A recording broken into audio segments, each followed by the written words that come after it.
खोया हुआ शहर। भाग एक। रहस्यमय नक्शा।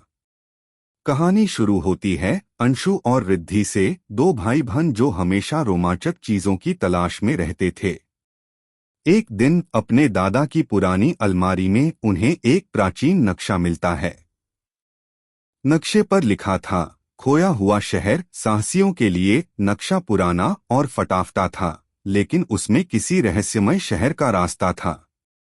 अंशु ने उत्साहित होकर कहा, ये हमारी जिंदगी का सबसे बड़ा रोमांच होगा। रिद्धि थोड़ी चिंतित थी, लेकिन उसका जिज्ञासु मन भी पीछे नहीं हट सकता था। भाग दो। जंगल का सफर। नक्शा उन्हें एक घने जंगल की ओर ले गया। वहां रास्ते में वे अजीब-अजीब आवाजें सुनते और छायाओं को देख डरते भी थे, लेकिन उनकी हिम्मत ने उन्हें पीछे नहीं हटने दिया।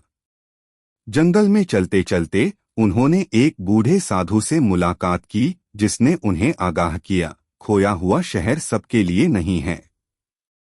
वहां केवल दिल से साहसी लोग ही पहुंच सकते हैं।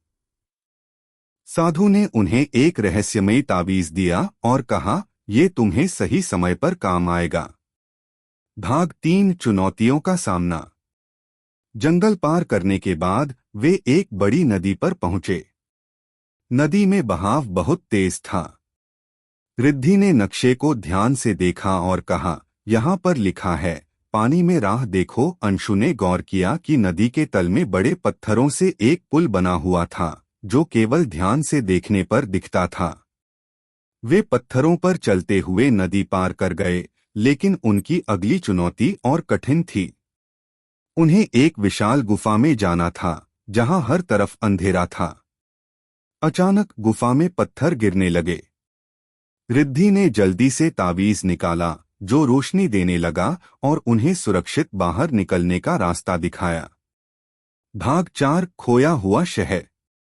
गुफा से बाहर निकलते ही उनके सामने अद्भुत दृश्य था। एक सुनहरी रोशनी से घिरा हुआ प्राचीन शहर उनकी आंखों के सामने था। वहां की इमारतें बेशकीमती पत्थरों से बनी थीं और हर तरफ शांति थी। लेकिन शहर खाली था, मानो सदियों से किसी ने उसे छुआ भी न हो।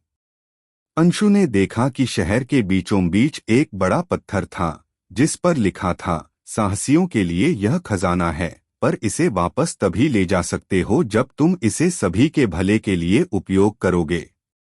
रिद्धि और अंशु ने वादा किया कि वे इस खजाने का इस्तेमाल दूसरों की मदद के लिए करेंगे। जैसे ही उन्होंने खजाना उठाया, शहर धीरे धीरे धुंध में गायब होने लगा। भाग पांच। घर वापसी। जब वे वापस लौटे तो उनके पास न केवल खजाना था बल्कि एक कहानी भी थी, जो वे आने वाली पीढ़ियों को सुनाएंगे। खजाने से उन्होंने गांव में स्कूल और अस्पताल बनवाए और उनका साहस हर किसी के लिए प्रेरणा बन गया। सीख। यह कहानी सिखाती है कि सच्चा खजाना वही है, जिसका इस्तेमाल सभी के भले के लिए हो।